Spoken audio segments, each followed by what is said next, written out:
Before I begin the story, just letting you know that there is Op's son's response to the post in the middle of the story which explains the situation a lot, so please do watch the whole story to get the idea of what Op did was truly wrong. Ruined my perfect family after my husband caught me cheating with my boss and went to prison for assault. Now 7 years later he's out, while I'm all alone and my kids hate me. I'm a selfish person. At least that is what I say to myself repeatedly almost every night when I hear the silence in my home. My children aren't here. My ex-husband hates me with good reason. My immediate family is divided and I never stopped hating myself for what I did. My selfish act happened in 2015. I just turned 39 and I admit I took my ex-husband for granted. My ex always told me that I was beautiful on a daily basis, always wanted to have sex, always took care of me, and treated me like his equal. He never treated me like a queen or a princess. I was his partner. We'd been married for 20 years by that time. High school sweethearts, each other's one and only, and it felt right. My family loved him, my brother looked up to him, and my ex helped him through a lot of tough situations. My ex was the one people called when they were in trouble and he helped them. He was a good man. Through the years, I gave him 2 headstrong boys at the time of this. They were 18, 16, and twin princesses, 13. I gained weight and felt self-conscious and he would tell me that I was beautiful. Our arguments were always few and far in between. We talked everything out, but when we did argue, it was usually about sex or lack thereof on my behalf and the things I refused to do in bed. It wasn't as if I didn't want to do them, it's just that I wasn't in the mood and he understood. When I turned 39, my birthday party was revealing the new me. I spent all year in the gym, doing yoga and Pilates. My effort took me from being 180 to 135 and for me, it was an amazing transformation. I've always been a chubby girl, so to have a body that was tight and fit was a new experience. My ex-husband also went to the gym with me, but not as much. However, he went from 260 to 225 and was starting to shape his body. My ex-husband couldn't keep his hands off of me, but for some reason, I still wasn't in the mood. It's not like he didn't try. We went to dinners, danced, and did regular walks. He always helped around the house, and I could see in his eyes how much he loved and lusted for me. 20 years together and he still looked at me with desire. I believe any woman would desperately want that, but mentally, I just wasn't in the mood. At the time I thought I was going through early menopause since we only had sex 2, maybe 3 times a month and I was just a one and done, but he wanted more and no matter how much he tried, I just wasn't into it. He mentioned couple counseling and I refused. So now my selfishness comes into play. A new manager started working in my office a few days after my birthday. He was slightly younger and handsome, and for some reason, he took an interest in me. At first, I ignored him, then it went from ignoring to casual conversation. Then he flirted and I showed him my ring. However, after 2 months of constant flirting, I flirted back, which led to me telling him about my life, and I found myself thinking about him more and more. This was an emotional affair, I know that now, but at the time, I felt high. My ex-husband suspected there was something off with me. We had a heated argument about it, one that I honestly believe started. He went to kiss me and I subconsciously made a disgusted look. It wasn't towards my ex. I was thinking about this man when he leaned in and I felt disgusted with the whole thing. At least that is what I say to myself. A week after that day, I told the new manager to meet me at a cafe so we can talk. I had every intention to tell this man to leave me alone. To tell him that I can't do this, but before I could say anything to him, he kissed me and my mind went blank. That was the beginning of our 6-month affair. During that time I have done things to this man that my ex wanted. I was more eager, more willing. I was always in the mood. I believe it was because it was something new. My ex and I did have sex during this time, but not as frequently. I began pushing him away, nitpicking on the little habits. I even belittled him. I'm ashamed of how I treated him during that time. I only realized what I was doing when my brother came to visit me and told me that my ex confided to him about how depressed he was feeling and was thinking about filing a separation, saying that he felt that I don't love him anymore and he was starting to fall out of love with me, and that snapped me out of it. So I immediately called it off, quit my job, and told myself that I was going to make my husband feel loved and wanted. I was going to fix this. I was going to be a better wife if I could. My AP showed up at my house with a box from my office. Stuff from my desk that I requested to have shipped. We spoke. He wanted to know what he did wrong and I told him that I needed to fix my marriage. I told him to leave and he wanted one last go around and I told him no and he begged, pleaded, and like a fool, I agree. We went to the guest room and we went at it. I do not know how long we were doing it, but when he was on top of me, I felt him violently jerk back and there was a loud bang. I sat up and my ex was looking at me. My AP was on the floor and there was a large hole in the wall. I tried to say something to my ex, but his eyes were bloodshot, there were tears flowing, and his lips were trembling. I could see he was in so much pain and I felt so disgusted. I watched as my AP stood up and attempted to leave. My ex looked at him and my AP told him that if he knew what was good for him, he'll step back. So my ex attacked him. I screamed and cried, telling my ex to stop, and out of desperation, I jumped on his back, which resulted in me getting slammed to the floor. Everything got hazy for a while. Words sounded muffled, but when I came through, my ex had my AP on his side and he was on the phone. All I could do was stare at my AP's swollen face and the blood and teeth on the floor beside him. There was a loud bang on the door and I watched my ex put the phone on speaker, slowly placed it on the floor, dropped to his knees, and placed his hands on the back of his head. The door opened and the police came in, handcuffed him, and the paramedics came in moments later. I soon learned that he called 911 on himself. Everything went to shit in a handbasket. At the hospital, my father didn't utter a word to me, he just looked at me with shame. My brother was yelling at me, he looked crushed. Asking me how could I do that to my ex? My mother was consoling me, telling me that it was alright, which caused my father to yell at her. His family was furious, his sisters threatened and his parents looked like they wanted to send me to an early grave. I approached my children and they refused to speak to me. My sons couldn't even look at me. My AP was heavily injured and needed reconstructive surgery on his face. My ex practically shattered his face. At the hospital, a woman came to my room and immediately attacked me. My brother pulled her off of me and it turned out she was my AP's wife. I didn't know he was married. He never wore a ring. Never once said anything. It made me feel even more terrible. Leading to the trial, my boys stayed with their grandparents on my husband's side and my girls refused to talk to me. My ex didn't want to see me as well. I tried to visit him at county and I was denied. My brother made sure my ex went to the correctional facility he was working at so he could keep an eye on him. When I asked my brother if he could relay a message for me, he told me to go to hell. During the trial, it was the first time in 3 months that I saw him. He looked at me with such anger. It hurt more than anything I could ever imagine. He always looked at me with love, even when we were mad at one another. He always looked at me with love, but during the trial it was hate and I needed to excuse myself so I could cry in the restroom. As the days went by I was forced to recount my affair in every detail for all to hear. When I told them how long it was, my ex looked crushed and my father stood up and walked out of the courtroom. During my ex testimony, I learned that he came home to surprise me with lunch and a weekend trip or two to the Catskills. He had a full romantic getaway planned, only to walk in on us and he reacted. He stated when the AP ordered him to step aside, he snapped and beat him, only to stop when he tossed me off him. He quickly called 911 and heard the recording at court. Hearing the pain in his voice, his sobs as he did what the operator told him to do. It was soul-crushing. The AP couldn't verbally testify and was heavily medicated, so they used images of what he looked like which turned my stomach because I was responsible for all this. My ex smashed his eye socket, cheekbones and destroyed his jaw. They stated that there were bone fragments too small to piece together. My ex was charged with a third-degree felony and sentenced to 7 years which caused my sons to shout in protest and my daughters and his family to let out a wail that haunts me to this day. That first 3 months was torturous. I was sued by my APSTV ex-wife for alienation of affection. My ex filed for divorce. My eldest moved out, my other son stayed in his room and my twins were rebelling hard. My former sister-in-laws attacked me in the middle of Price Chopper. His mother spat in my face when I tried to apologize to her. My father and brother refused to speak to me. Eventually, I needed to find a new job. There was no money coming in and I nearly went through the savings, but I was pretty much blacklisted in my field. It was bad publicity for the accounting firm, so I started working in retail and worked as a seasonal H&R Block adjuster during the tax rush. I almost lost the house. My ex refused to allow me to visit him, and every letter was returned. Crying in the shower became an almost daily occurrence. My parents almost separated because my mother constantly defended me. My brother refused to acknowledge me.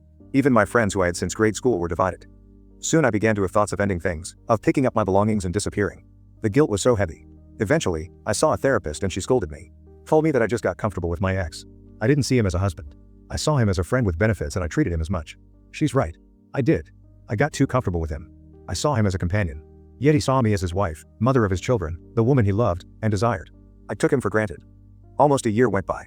A year of silence from my children. When I cooked dinner they would collect their food and go to their rooms, refusing to even look at me. I did have a few meltdowns begging them to say something to me, but nothing. My brother got married and I wasn't invited. My kids were. I continued to try to visit my ex in hopes that he placed me on the visitor list, but I was always denied. My letters were still being returned.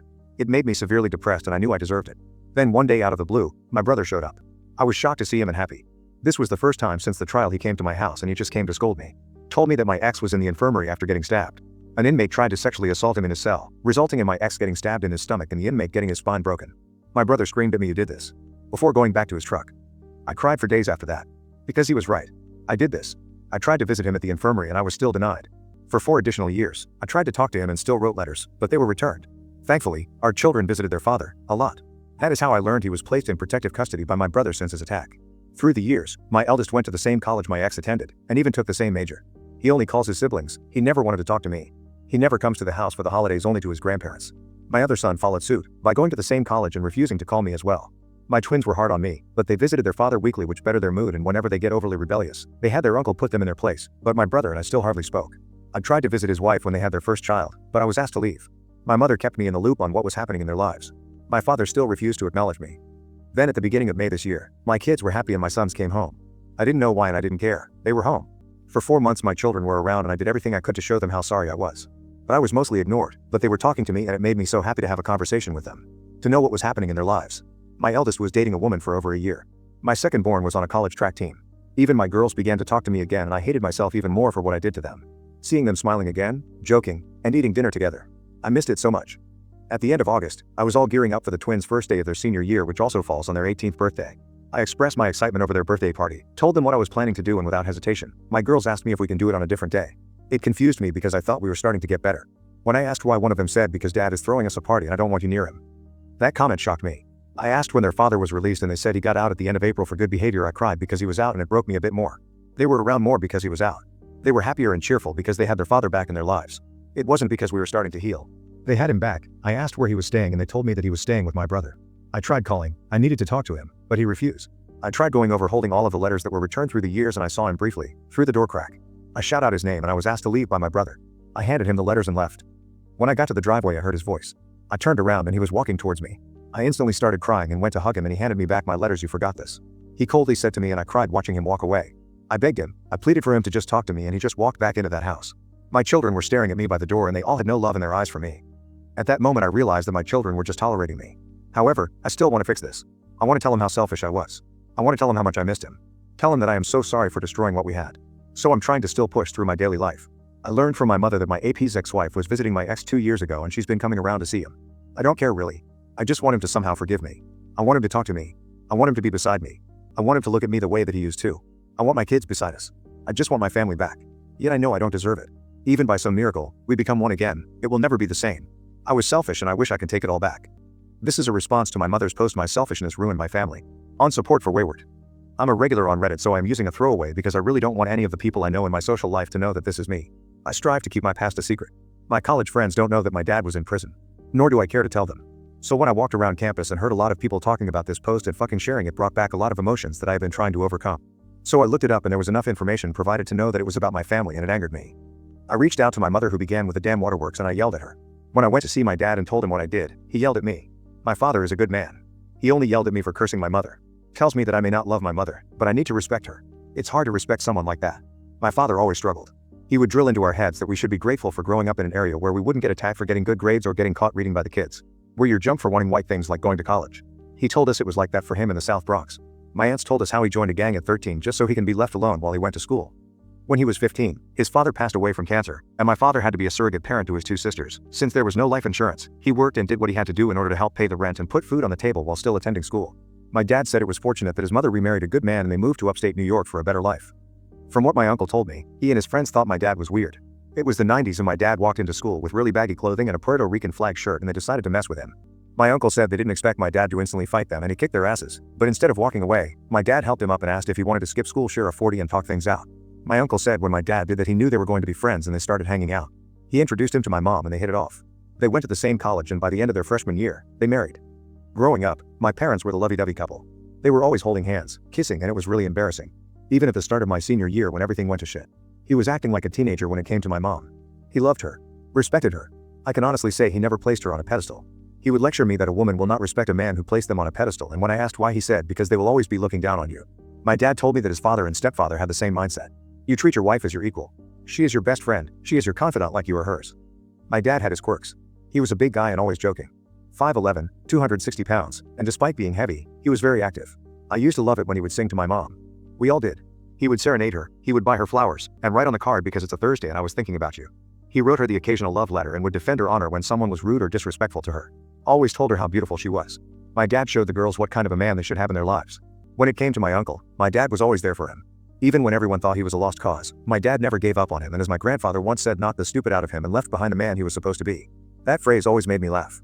My dad showed me how a man, a friend, and a husband are supposed to act, and my mother, before her affair, always loved my dad. He always supported her and encouraged her. He was her one-man pep rally when she was down in the dumps and she was his. To all of us they had the marriage we wanted to have. Then my mom fucked it up. I remember those months. She would talk to my father as if he was beneath her and he pushed back but restrained himself. Even though my father graduated college and has a successful career as a financial advisor. He can go from zero to ghetto in 5 seconds. Grandma said he was like his father. Kind, respectable, and helpful but wouldn't hesitate to rip your throat out with his bare hands. My dad tried everything. Buying her flowers, trying to take her out to dinner, dancing, but she was in her own little world. Treating him like shit. We all saw it. It was really having a big effect on my brother and twin sisters, but my dad would smile and tell us that they will work it out. He would tell us that mom was probably really stressed at work and bringing it home, and I believed that. Especially when she quit her job. I honestly thought it was her job that was the problem. Then my dad was arrested. Mom, do you know the embarrassment we felt when the entire school was talking about what happened? My dad was arrested because my mom couldn't keep her legs closed. I couldn't bear to look at you, which was why I went to stay at grandma's house. The sight of you disgusted me, and when I visited dad he couldn't bear to look at me. He was ashamed. He told me he failed as a husband and failed as a man. I told him he didn't, but he said he did because a man would have thought about the consequences of his actions before doing something so fucking stupid, and he failed as a husband because his wife fucked another man. I told him to please look at me and he wouldn't. Then you had the audacity to ask us for forgiveness, and for the first time in my life I wanted to physically hurt you. We all were hurting and you wanted forgiveness. When I sat in that trial, listening to that 911 call was the worst 25 minutes of my life. 25 minutes listening to my father who would have killed and died for you crying. Asking the operator for help. Telling that woman that he think he just killed someone. Listening to that woman talking him down while hearing him say over and over, the love of my life cheated on me, hurt us more than anything. I know you tried to act as a character witness for dad. We all told you not to do it and you did it anyway. Why? Did you want to show us that you still loved him? Tell the court that he's a good man? Because in my opinion, that cross-examination where you told everyone how long you were with that son of a bitch was why we lost him. Why he was sent to jail, and I believe if we had an actual lawyer instead of an appointed one, he would have walked. I had anger issues because of that. My brother became a closet alcoholic. One of the twins was suicidal and you didn't notice. All you wanted was to try and fix things with dad, leaving me to keep my siblings afloat. I hated you. In some way, I still do. When I went to college, I wanted nothing to do with you. Like my father, I had to be a surrogate parent to my siblings. I was working a full-time job, going to college, and sending you money to help pay for the bills. I don't know why you made it look like you were doing it on your own. Mom, I know it was hard. I know you were really depressed, but you had help with the bills and grandma did defend you, but she only did it because everyone was against you. At least that is what the twins believe. When dad got stabbed, I almost had a nervous breakdown. I just saw him that day. I was poking fun at how muscular he got and we had a good laugh on what dad called a prison body plan. He made it sound like a fun commercial. I was halfway back to school when I got the phone call. I nearly crashed the car because my brain turned off. It was hard for everybody. I didn't tell anyone this, but I sat outside that Sob's apartment. I wanted to fuck him up so badly. But when I saw him walking with that cane, I remembered what dad said and drove off. As the years passed, grandma died, then grandpa a few days later from broken heart syndrome and dad couldn't attend the funeral. Did you know that both his sisters got married in the waiting area just so he could give them away? The damage you've done to all of us is tremendous and it didn't help that you kept asking us to forgive you. To give you another chance. You never gave us room to comprehend, to heal. You just kept asking and all I see is that you wanted to make yourself feel better. You didn't give a damn. You didn't try, you just gave us space and acted as if we were supposed to suddenly act like we were normal again. Yes, you did try in the later years but didn't during the time you were supposed to when it was the most important. When dad got out, he told us to start talking to you. Told us that you're a good mother to us and therefore we should show you some respect. So we did and it made you happy. For a while, I remembered what it was like not to hate you. Dad was having issues trying to find work at first, but one of his old clients hired him. I didn't expect the twins to throw that bomb at you. Dad did not want you to know he was out. So when you appeared it really bothered him. He threw up after he spoke to you. He said the very sight of you sickened him. As for your statement in your post about that ex-wife coming to see dad. She's been coming to see dad weekly for over 3 years, and they've been spending time together since he got out. So please stop building a castle in the sky of the two of you getting back together. If you want to talk about this, call me. You want to fix things with your children? Call me. What you did last week posting what is arguably the worst moment in our lives is pure selfishness as your title suggested. I told dad about this and he doesn't care. He said you're just the mother of his children, nothing else.